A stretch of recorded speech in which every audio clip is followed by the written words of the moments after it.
So Peter, so let's take the other side of that. So when we think about strategies now, let's think of what are the common mistakes people make, or what are the things you think people should avoid when they're getting started or they're looking at resiliency? What are the things that they think most often they overlook, or just, they implement one or the other, that you think probably they should probably look at it in a different way?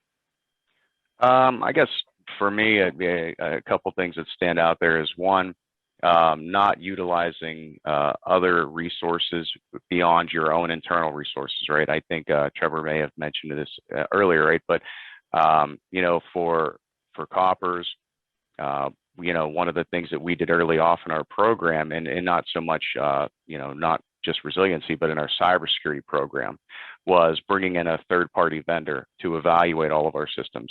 It's easy to look at things and try to think you see the gaps that you may have out there, but bringing another set of eyes, as Trevor had mentioned, is really critical to that. Not utilizing that resource, it would be a mistake, right? Not doing that.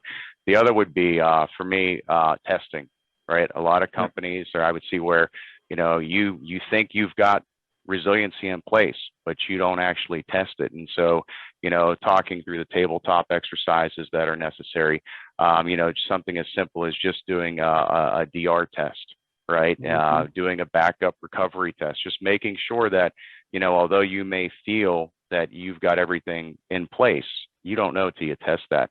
And not only, by doing so that, going back to an earlier question about identifying gaps in your program, that's one way that you would identify those gaps, is through testing.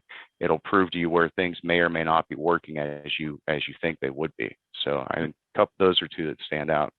Yeah, and as an organization that does a lot of third-party assessment work for organizations, I appreciate that. But yeah, I think that's important. I think a lot of times when we talk to customers, it's that objective, view of what your environment looks like. And when we look at it, a lot of times when I think about it, say we take the NIST CSF, for example, where we most often see kind of failures, and I'd love to hear y'all's kind of thoughts on this, is documentation.